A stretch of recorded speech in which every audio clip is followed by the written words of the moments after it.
we are recording, and we published our studies on YouTube, on the Spiritist Group of New York YouTube. If you miss any of our classes, you can go there and watch them. We are studying the Spirit's book. We are on chapter 1 of book 4, which is Earthly Joys and Sorrows. And we are discussing the last item, which is suicide. We started last week. We haven't moved a lot. We may be able to finish today, but I'm not sure. So we are going to start with question 948. 948. 948 I posted, so you can all see. And as we continue, we will revisit some of the things we discussed last week for those that were not here, and we'll discuss new issues that these questions will bring. So, Paco, you can go ahead. Start for us, 948. Thank you. Okay. A suicide as disgraceful when committed to escape the shame of having done wrong as when it is prompted by despair. Suicide does not erase a fault, and is actually a second fault in addition to the first. People who have the courage to do wrong should have the courage to bear the consequences of their actions. God is our judge, and sometimes the circumstances may be a factor in diminishing the atonement. Okay, so just reminding, when we talk about suicide, according to Spiritism, is a crime committed against ourselves. According to Spiritism, and according to what we learn from the Mosaic law, thou shalt not kill, doesn't say thou shalt not kill others, thou shalt not kill yourself. It's every human being. So we do not have the right, according to the divine law, to take away the life of our fellow beings and our own lives. Suicide has serious consequences according to Spiritism, but also it's important to understand that the circumstances are a factor. The awareness of the act being committed, the motives for the act being committed, they all will have different consequences. There's no way that we are going to avoid the consequences of a suicide. A suicide is a serious act against ourselves, our immortal spirit. But there are extenuating circumstances that, as they say here, that may be a factor in diminishing the atonement. But when you kill yourself because you are ashamed of something you did wrong, what the spirits are telling us that you are actually committing a second fault in addition to the first. You already have done wrong, and now you add suicide to this. So it becomes even a more serious issue, because anything that we have committed, that act that we have committed that was wrong, will cause consequences, but not as serious consequences as an act by committing suicide.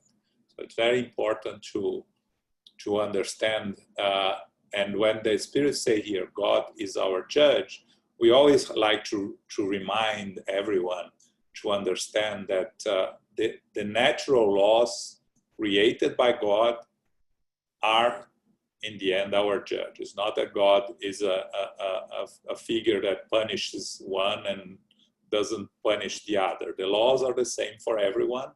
Every action has a reaction. Every cause has a consequence. So according to the natural laws, we will have to face the consequences for our actions. Okay? And I have a question. Sure. Okay, I think at times, sometimes that when a person commits suicide, or people that do commit suicide, isn't it part that they don't understand that there's life after death and that it doesn't end, and understand that we will pay for what we do here in life? And isn't it that they just don't understand that life continues after death? They think that In most, die is the end. So and don't they do that most of the time, that they think, okay, if I commit suicide, I'm gonna get out of this pain, and I don't want any consequences, or whatever the case may be. yeah, in many cases you are right. In many cases, those that commit suicide do commit because they don't think there is anything else. So they want to finish their life because they are not prepared to face the consequences of whatever they have done, or the misery of life, and they have no understanding of us as surviving the physical life. But it's not all the cases. We heard case. There is a famous case on Heaven and Hell that a woman commits suicide to be together with her son that died. Yes, I know. Yeah, so it's a different story. So there are those that kill themselves because they believe there is an afterlife, but they have the erroneous conception that if they finish this life quicker, they'll find a better opportunity on the other side. Again, it's the smaller percentage. It's the lack of understanding of the seriousness of the act. But yes, it happens. It happens for different reasons. Those that cannot live without a loved one that departed, and all these things. But the majority is exactly what you said. Are those that do not believe that there is an afterlife, or do not believe that we survive as individual spirits, and they ended up killing themselves for lack of hope, lack of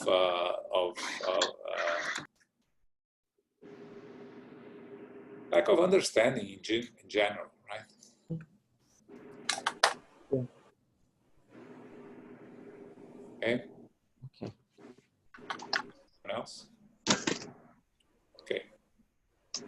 Next one. Go on. Yeah. Okay. Is suicide excusable when committed to avoid disgrace to one's children or family?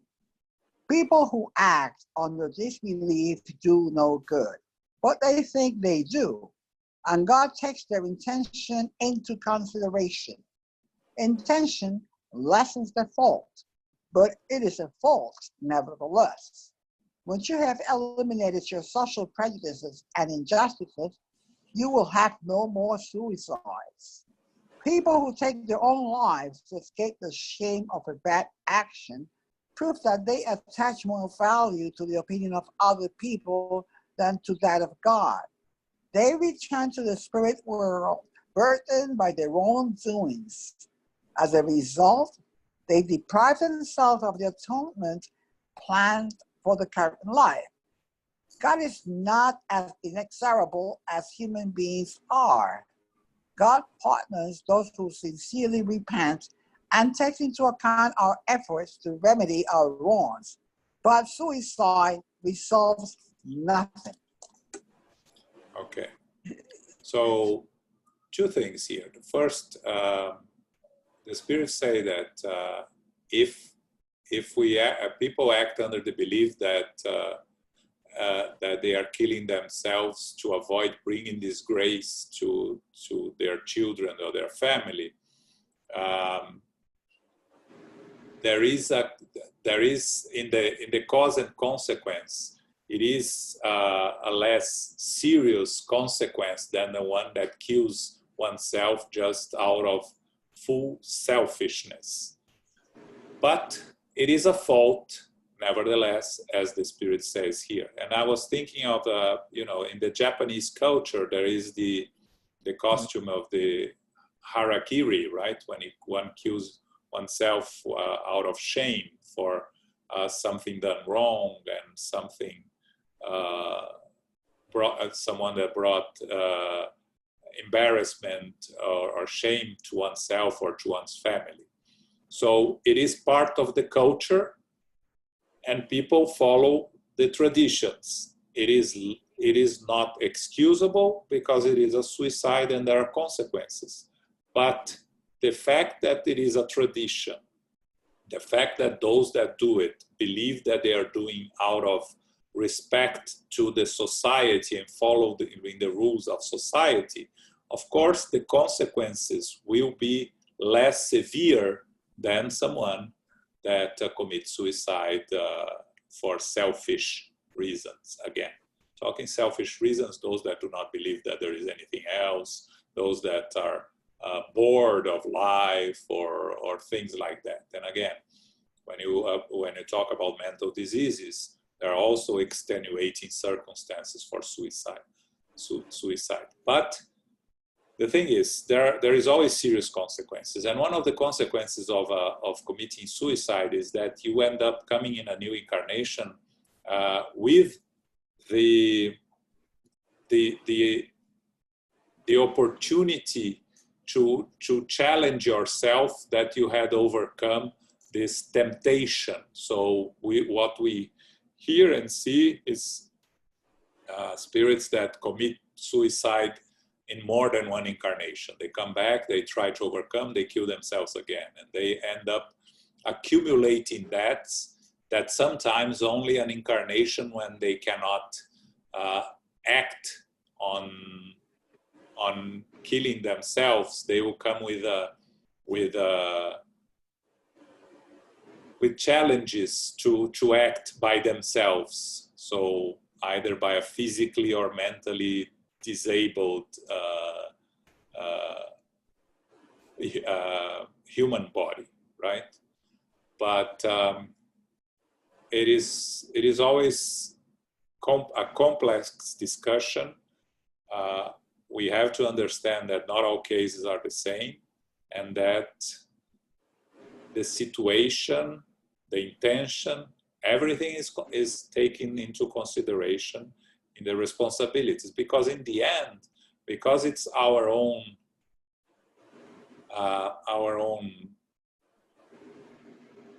mind that dictates how we end up punishing ourselves. So the consequences are individual consequences. The guilty is in each one's mind. If you don't feel 100% guilty, you don't have 100% of the consequences. If you feel guilty, but you know only 50% guilty because you are guilty, but there is the extenuating circumstance of society, of mental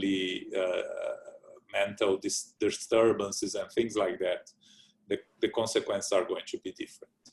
Okay, so it's important for us to understand the differences and the understanding of the consequences of suicide according to Spiritism. Okay, questions, comments? What should we think of people who kill themselves hoping to reach a happier state of existence sooner? What foolish logic.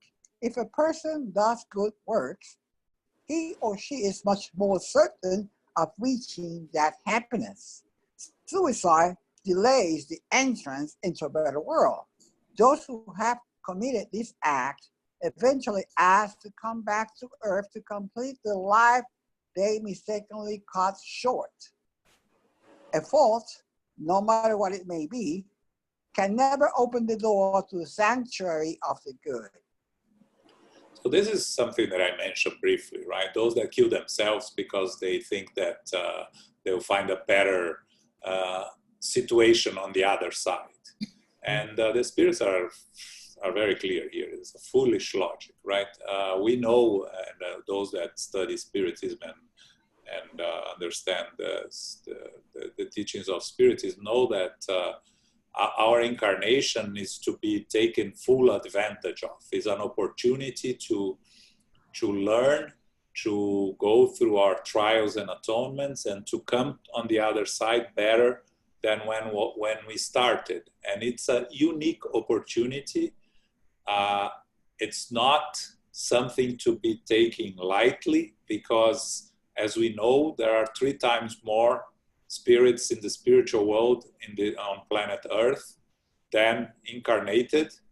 So the opportunities to incarnate are not free for all. It's really an opportunity for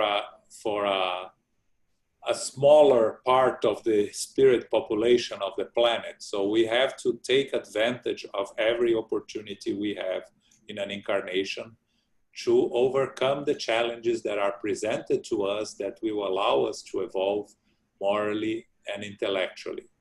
And if we kill ourselves in hope of finding a better spiritual life on the other side, we'll be met with a very negative surprise on the other side, because we are not going to find ourselves in any place better. On the contrary, it's going to be much worse than what we were going through before. It is, as they say, a fault, no matter what it may be, will never open the door to the sanctuary of good. Okay. I have another question, John. Sure. Okay. Now that we're going through this pandemic and people are really beside themselves, they go through their trials and suffering, and we understand that. But what happens when a person commits suicide and takes another person along with them, meaning a young child? I heard the other day that they commit suicide and take a child for the mother to suffer. So we know that suicide alone is, we're going to pay for this. But what happens? What happens to this child? I know they're there; they'll take care of her. But was it atonement? Was it that it was for the mother or the person that is left behind, the loved ones? So it's very difficult to absorb and swallow. And they take, not only that they selfish and kill themselves, but take a child along with them. So. Okay, let's go by parts here.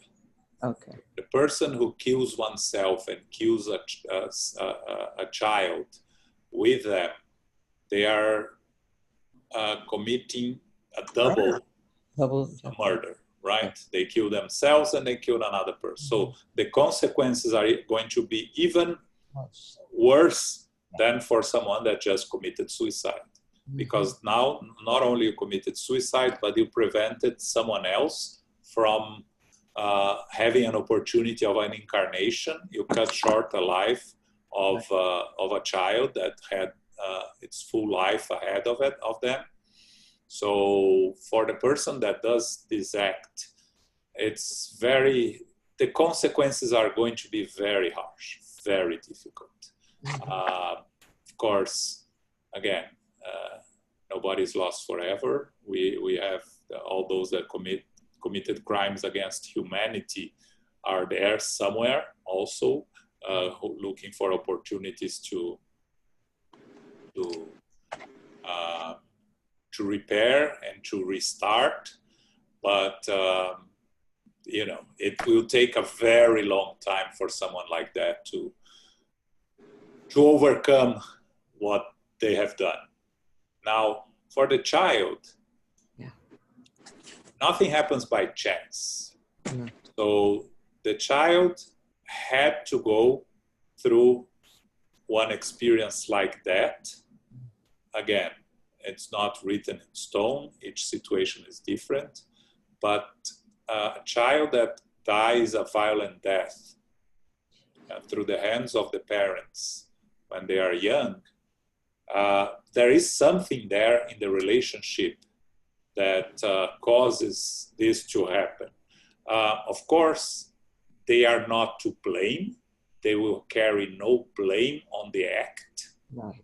I'm just saying that nothing happens by chance. So if we study many cases of those that commit horrible crimes or kill oneself short before they were supposed to die, and they end up having to come back in a short life to fulfill the time they own.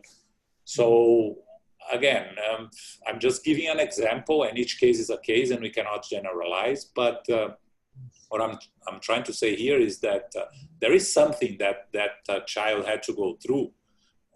It doesn't necessarily mean that he had to go through when they were young. It could happen. A violent death could happen later in life, even much later. But normally, when you are coming to a family that you have the risk of something like this happen, in the spiritual world, it's an opportunity for the family to overcome, but it has all the risks that are part of those that belong to the family.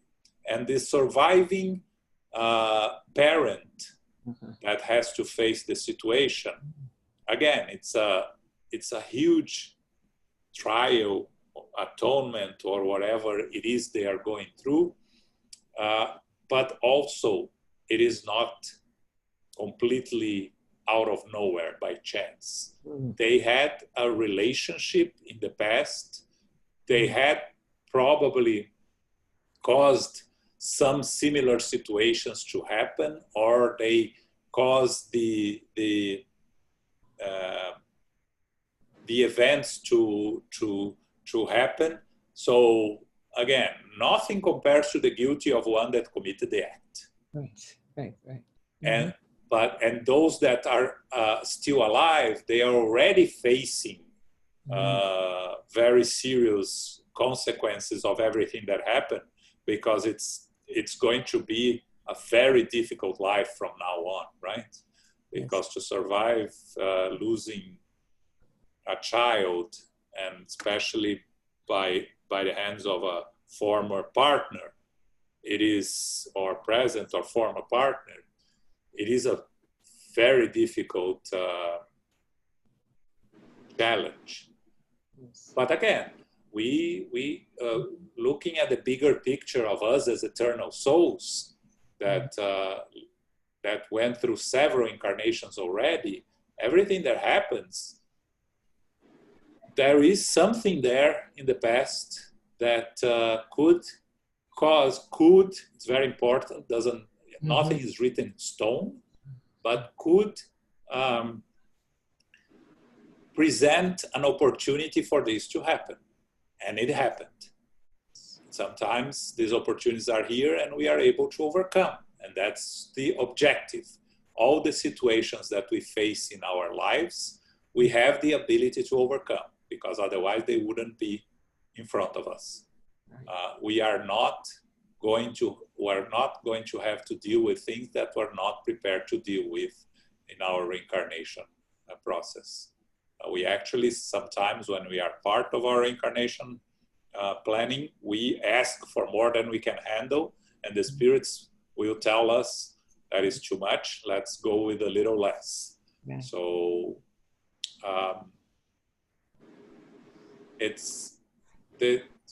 the consequences for the one that committed the crime, very serious, very challenging, and they will stay there for a long time. For the ones that the child that was killed, or for the one that is surviving, they are going through an experience that they had to go through one way or another, not specifically in that format, but one way or another, they had to go through some experiences to learn, to overcome, through patience, to faith, to resignation, any different sort of things. But again, we live in a world of trials and expiations. We are spirits that are very imperfect, so we are going to deal with this sometimes in completely wrong way, and may cause more harm to ourselves than good when we are facing these situations that we just revolt and we ended up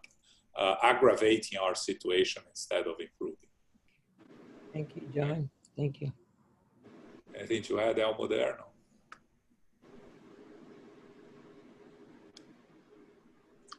Guess not. Go on. Not really. So that person who committed that thing has three faults to deal with: the murder, the suicide, and the intention to cause harm to a third person. So that person has some serious problem. It's more likely, I agree, that those three individuals, the perpetrator, the child, and the survivor, had some kind of relationship in the past, but not absolute. Because all the dramas has one point of ignition, right? Could that be the very first time that it happened? Could. The likelihood is that they had some kind of relationship in the past. But in no way, no one is placed into incarnation with the purpose of cause harm to anyone, with the purpose of kill someone, including oneself. That is never a plan. That is never an objective of any reincarnation. And I don't like to use the word never. Here, I dare to say the word never. Absolutely. The objective is always to evolve and to progress, and killing oneself or killing one other is not there is no way to progress from that. It actually creates a huge karma. Thank you. Thank you. Okay. Okay, Paco. Next, a good one. Okay. It's the sacrifice of one's life admirable when it is made to save the lives of others or to be useful to them? When incurred for such an end, it is inspirational. However, such a voluntary sacrifice of life is not suicide. God disapproves of useless sacrifices, and when pride punishes intention as well. The sacrifice is only admirable when disinterested. If accomplished with a selfish end in mind, its value decreases before God. Every sacrifice at the cost of our own happiness made for the sake of others is extremely commendable in God's eyes because it fulfills the law of charity.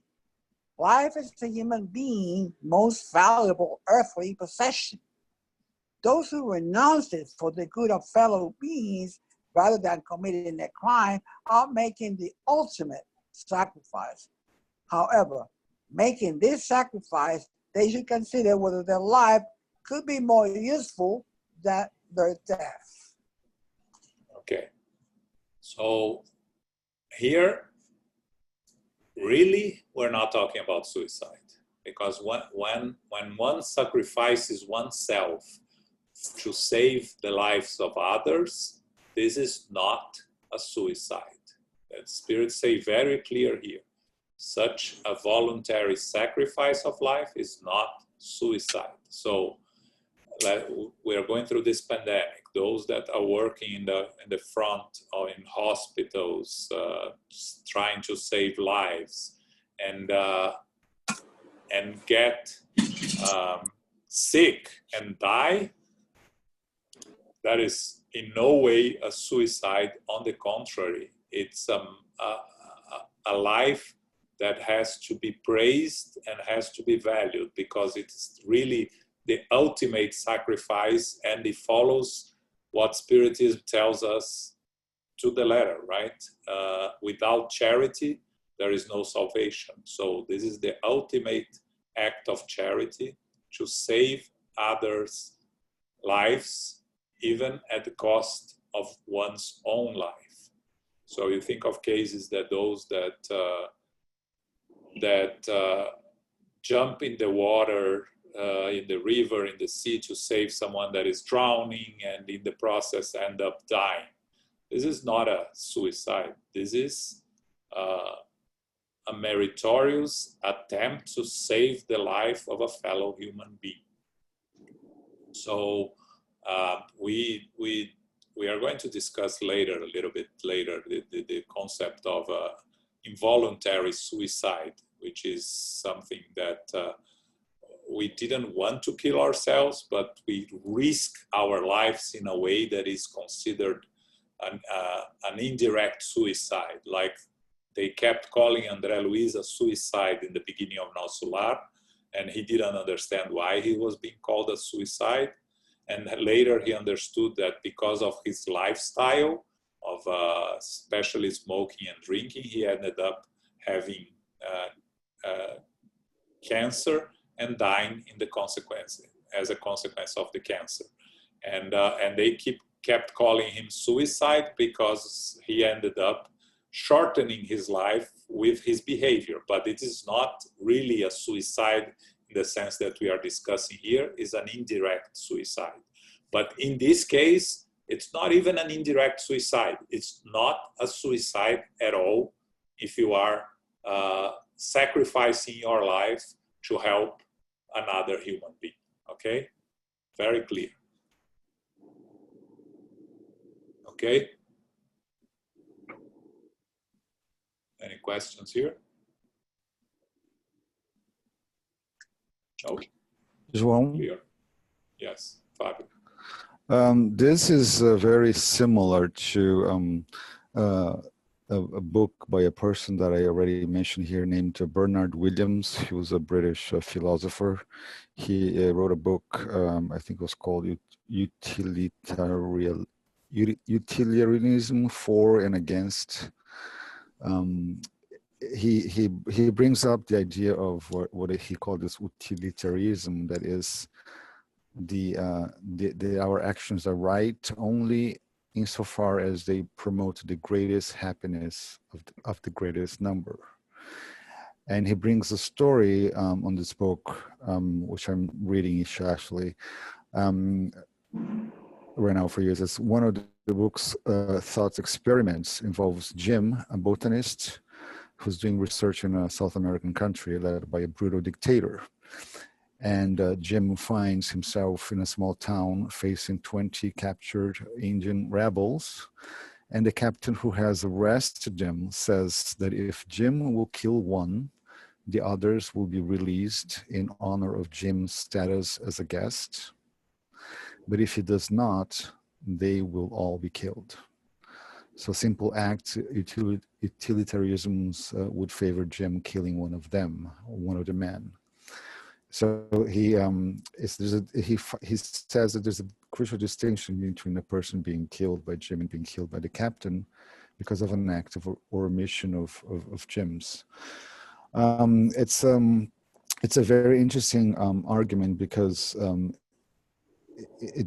basically the end of the book argues that moral decisions must preserve our psychological persona, and that we should reject anything that reduces our moral decisions to a field algorithm.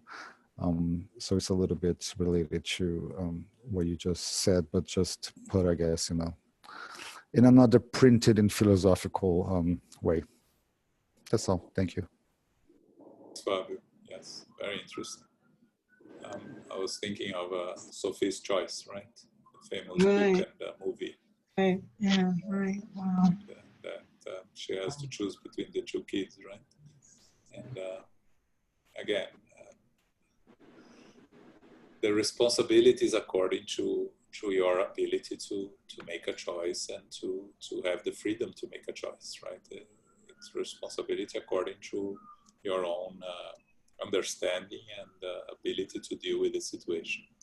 And because in the end, the punishment comes from ourselves and the guilty comes from ourselves, there is always we understanding the situation and understanding what we were supposed to do. So again, goes with what Fabio was saying, ethics, moral.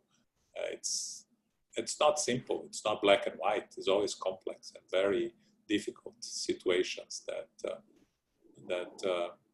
we have to make when we have to make those decisions. But again, whenever is a sacrifice for the greater good, it's not a suicide. Okay. I have a question. Sure, Rick. What about those people who work as bodyguards? Do that fall under this category, or do Allan Kardec may put them somewhere else? You know that if you are killed in duty, it's not a suicide, right? You are working, and the work. There are some jobs that carry risks. If you work in mines, if you work in oil fields, there are some jobs that they are riskier. So if you would die doing your job, you had no intention of killing yourself. You were just doing your job. You are not committing suicide. Now, again, we can start discussing here several different cases. So let's discuss a boxer that dies as a consequence of injuries suffered on a fight. Is it a suicide? No, it's not. Is it responsible because he chose a risky profession? Yes.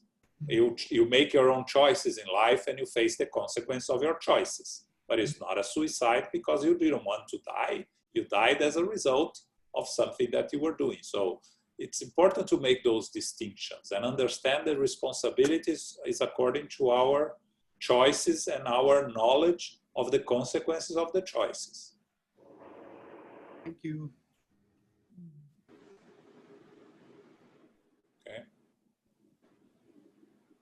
Okay.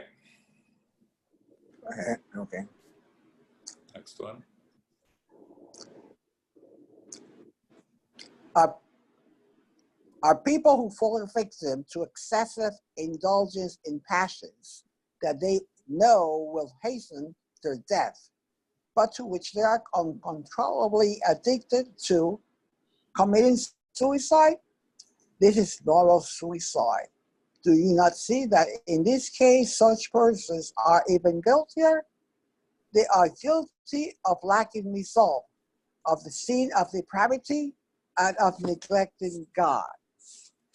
Would this person be more or less guilty than the person who commits suicide out of despair?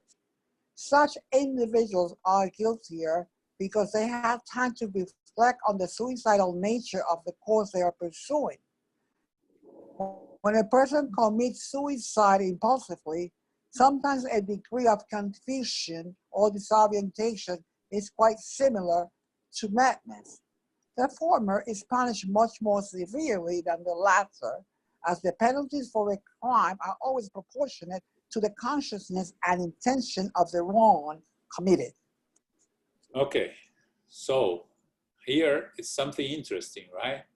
So the spirits are saying here that the suicide, in this case, someone that commits suicide out of madness or impulsively, with a degree of confusion or disorientation, is less guilty than someone that kills oneself slowly by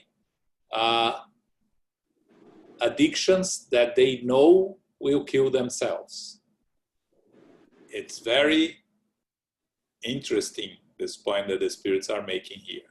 So you go to a doctor, the doctor says, you have to stop drinking because you are going to end up dying if you continue drinking like you are. And you continue drinking, knowing the consequences. You are guiltier than someone that commits suicide out of an impulsive act as a consequence of disorientation, confusion, something like madness. This is very interesting. we always talk about suicide being the worst crime that one can commit against oneself. And the spirits are saying here there are other actions that we can commit against ourselves that may be even worse. And not taking good care of our physical bodies is considered moral suicide, as they say here. Again, this is generic answer. We live in a society that we are exposed to poisonous things on our daily lives, living in a big city, on the pollution or food that we eat that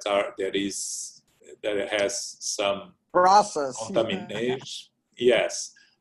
So we're not talking here about this daily things that we go through that sometimes we don't even know that are damaging our physical body because we have no knowledge of it.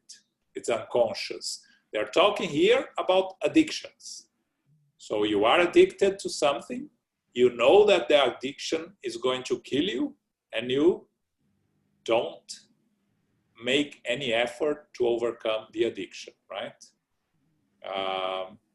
Again, the problem with addiction is a whole different discussion, and there is a spiritual component, very strong and very serious, but that's not the case here that we're discussing. We have to go to the roots of the issue with addiction, but we are just discussing here what the spirits are saying in terms of if you are slowly killing yourself consciously, you are more guilty than someone that kills oneself in an act of craziness or something like that.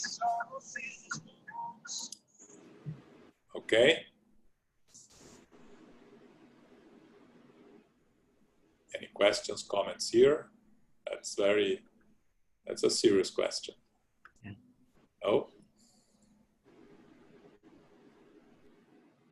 Okay. All right. I have, guess. Yes. Yes. Go ahead, Sarai. I have children that smoke, and this is one topic that is so difficult, extreme. And the other day we were talking about the same situation, and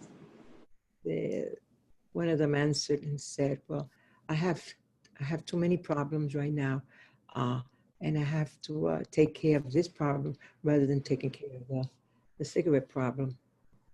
And I said, I told, okay, but you know that this can hurt you and even kill you. And it's a sort of a suicide. I tried to explain as simple as I could. She understood, but then again, still, that I have other things that are more important in my life.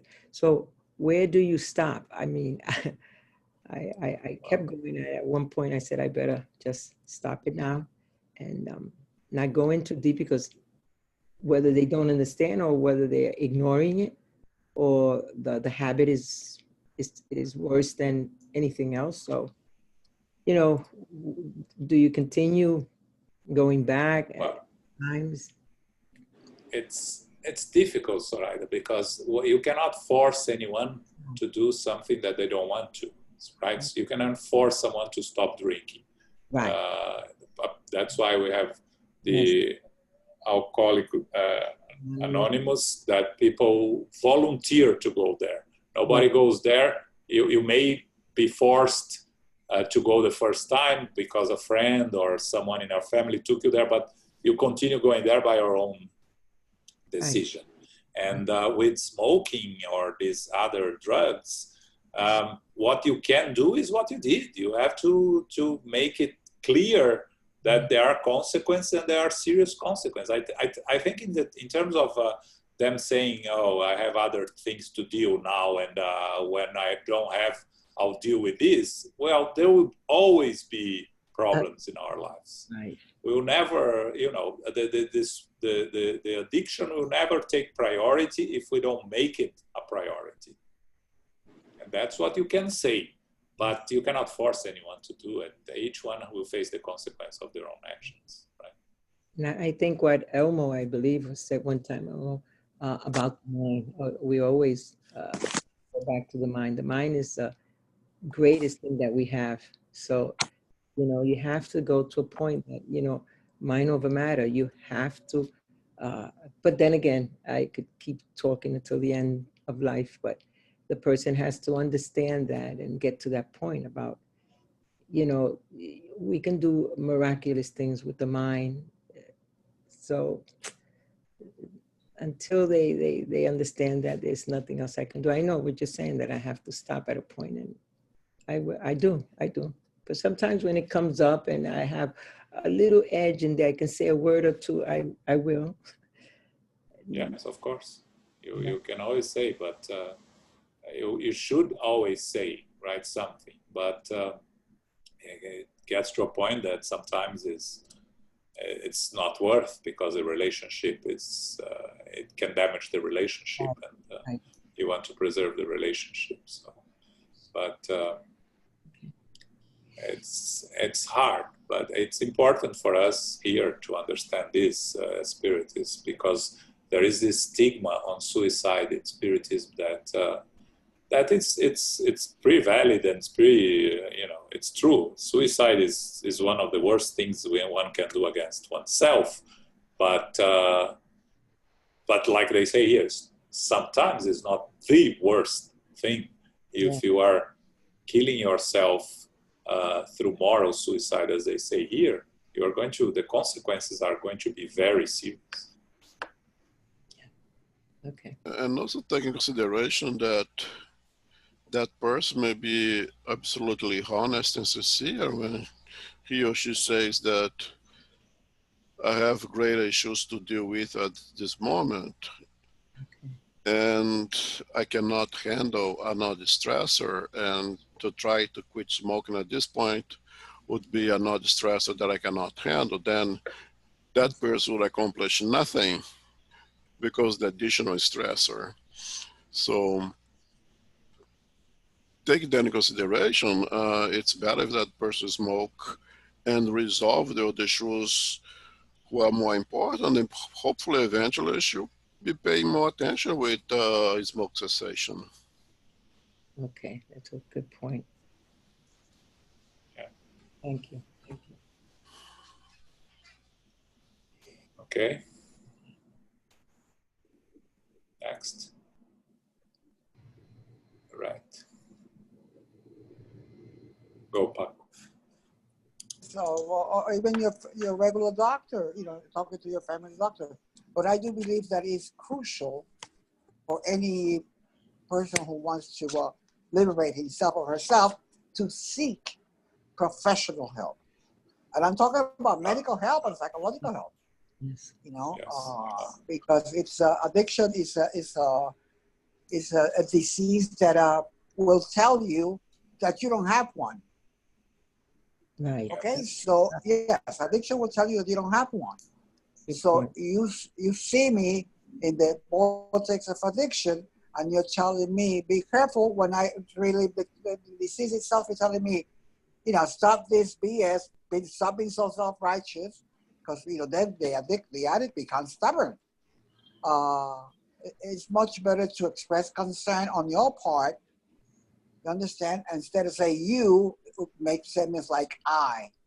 But I think it is very crucial to look out for help. It's really and then the support that you mentioned, a group like all the self-help, because the self-help groups are like, wow, you have so many: Nicotine Anonymous, Emotions Anonymous, Al-Anon, Alateen, ACOA. You've got thousands of groups that are there to self-help. But basically, I mean, it's possible that one or two may be able to do it without any professional help. I'm not saying it's impossible. Don't get me wrong, okay? Don't get me wrong. It is possible. But generally speaking, I do believe that professional help is needed. Thank you. Yes.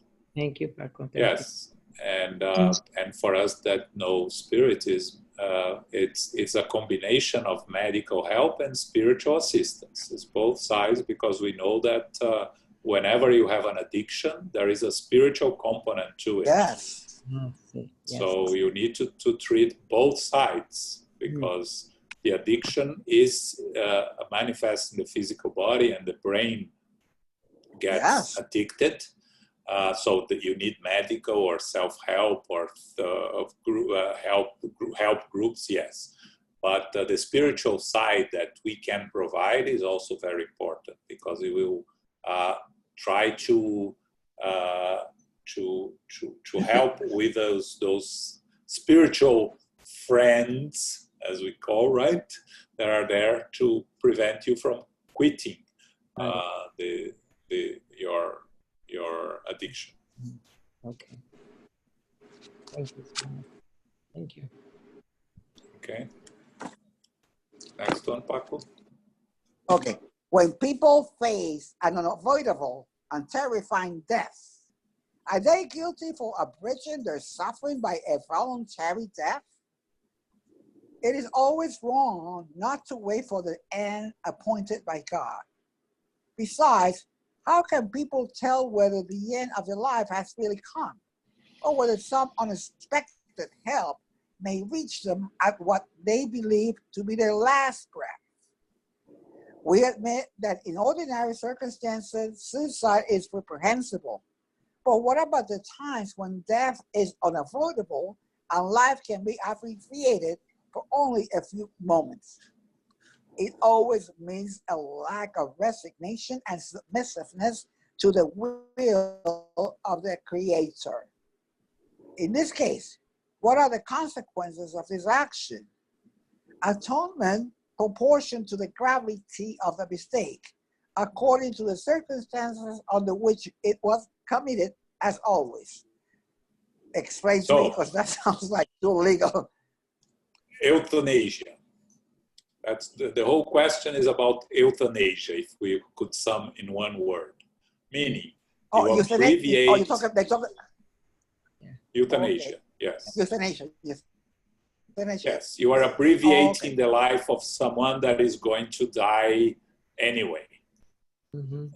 So the person is in the hospital, and there is no known cure, not much hope of a cure. So you abbreviate the life of a person so they can suffer less, or you abbreviate the life because you don't want the person to go through the last moments. And the spirits are very clear here, always wrong not to wait for the end appointed by God. And again, this was middle of 19th century, when we didn't have the resources we have today. Wow, that's true. To prolong life and to help save, and also to abbreviate life, right? At that time, they used to kill with poisons that were undetectable, and they still exist, right? But nowadays, when we discuss this, we talk mostly about euthanasia, right? That is legal in some countries, and the spirits tell us it's always wrong. Why it's wrong? Because when you understand the process of the physical death and the awakening on the other side in the spiritual world, these last moments that may last days or months are already a transition back to the spiritual world that will make you wake up on the other side in a much better condition than you would if you abbreviate the life here. So you are abbreviating the suffering here, and you are extending the suffering on the other side. You are going to wake up in the spiritual world, and you are going to suffer more than you would suffer here, because of an act that goes against the natural law. Because in the end, it is a suicide. If the euthanasia is done with the agreement of the patient agrees to do it, it is a suicide. There is no other word for it. It may be a suicide 2 months before you were supposed to go back to the spiritual world, but it is a suicide and will carry the consequences of a suicide. Again, it's different when you kill yourself with 2 months left in your life, or you kill yourself with your whole life ahead.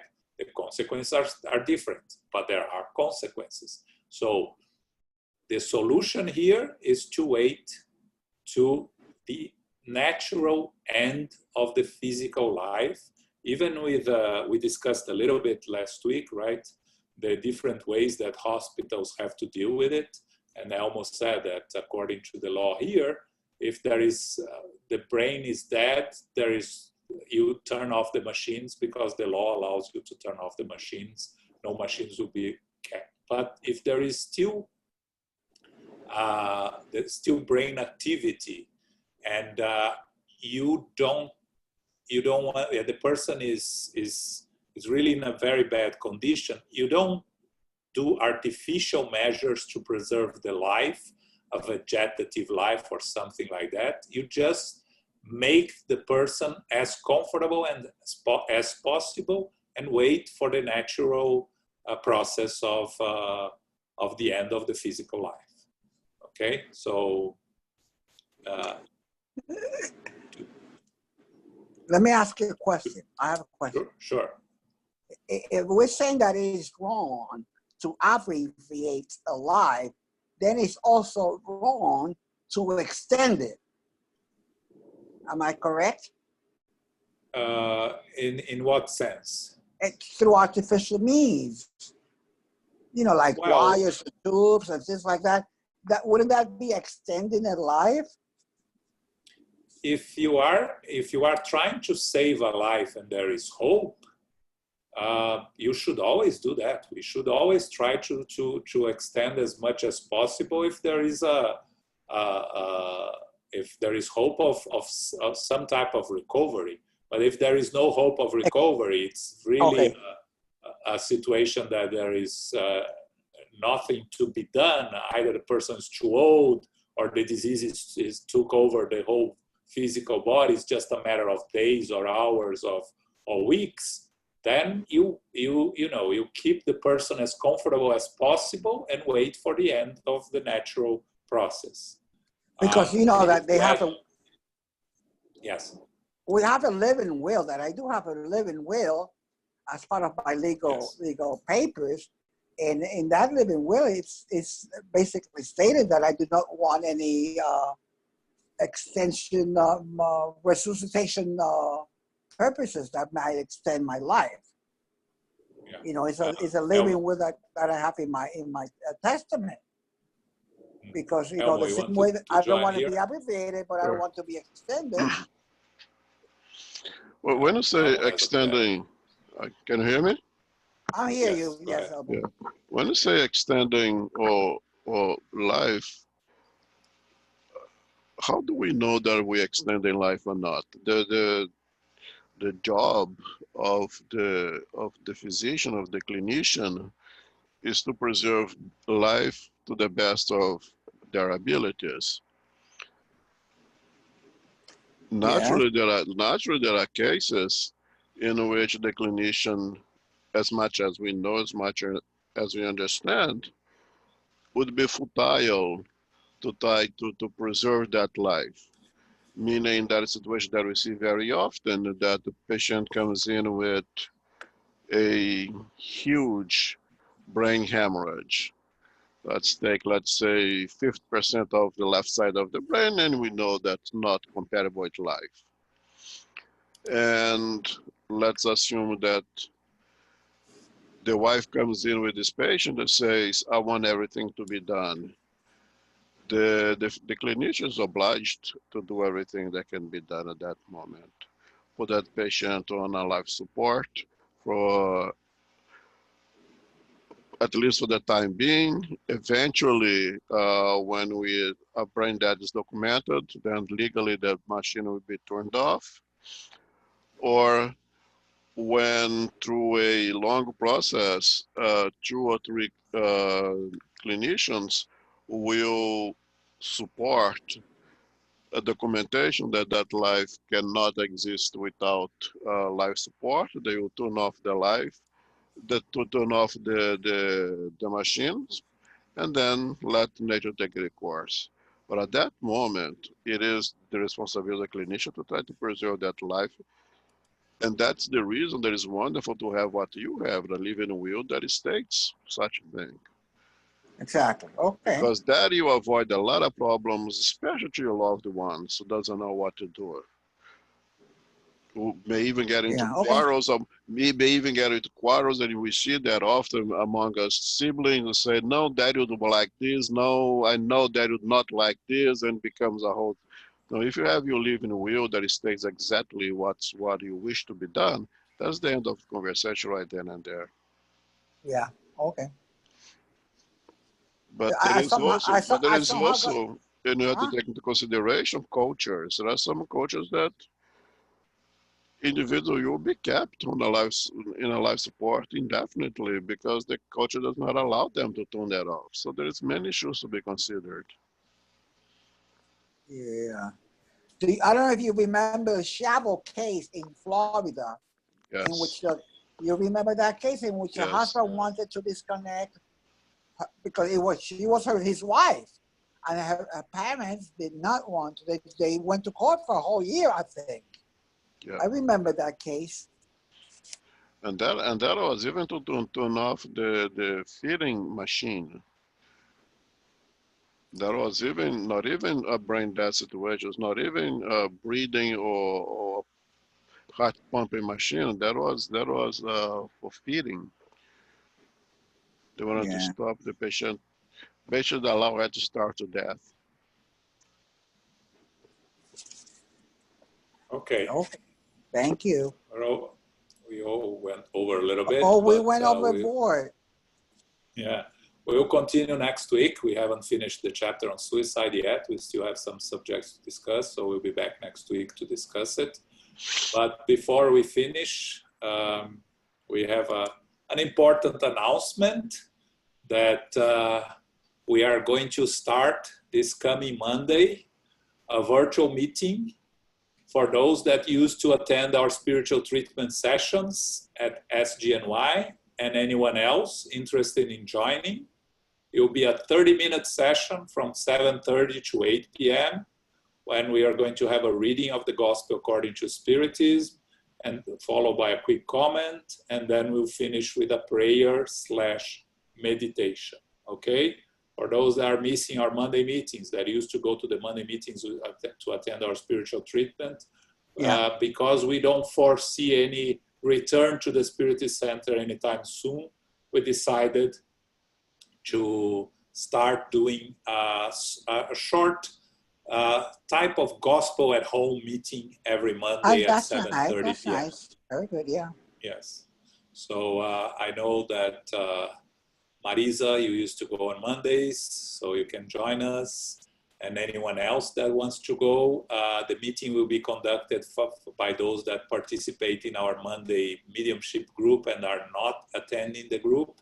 So at the meetings for different reasons. So Zoraida, Anna, Aloysio, Fabio, they all be part of this gospel at home study on Mondays. Okay, so you are invited to join. It's open to anyone who wants to join. We will, of course, send the information via our email. Comes tomorrow, the email, but you can make a note. It's at 7:30 p.m. on Monday, and it's the same Zoom. It's the same number and it's the same path. Same number, same everything. Yes. Okay. That sounds good. That sounds good. Also, Good this news. Saturday we have a very good lecture with Adam Osborne, who is the co-founder and coordinator of Kardec Group in the UK. He's going to present the Golden Rule. It's a beautiful lecture. It's really worth watching. And he's British, so the English supposed to be pretty decent, right? Mhm. Besides the accent. So this Saturday at 11 a.m. through the United States Spiritist Federation website, YouTube or Facebook. Okay.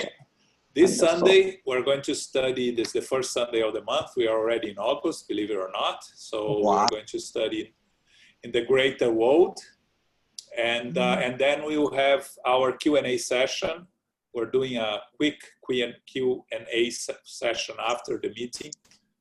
So this Sunday we'll be doing one. Okay, that's all Okay. for me. Carol, Wonderful. can you do our final prayer? Sure.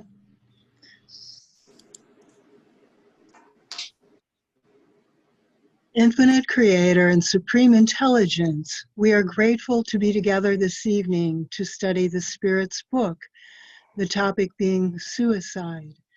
We are grateful for the assistance of our spiritual benefactors, the good spirits, the mentors who are with us, providing us the assistance of guidance, hope, help, and comfort. We are truly grateful. We have learned that suicide is not the means to which it may be assisting us. It is against the natural laws, therefore not upheld by Spiritism at all. We greatly hope that we can reach those who have not understood this concept, that we can bring a bit more enlightenment to them through our own enrichment of this topic.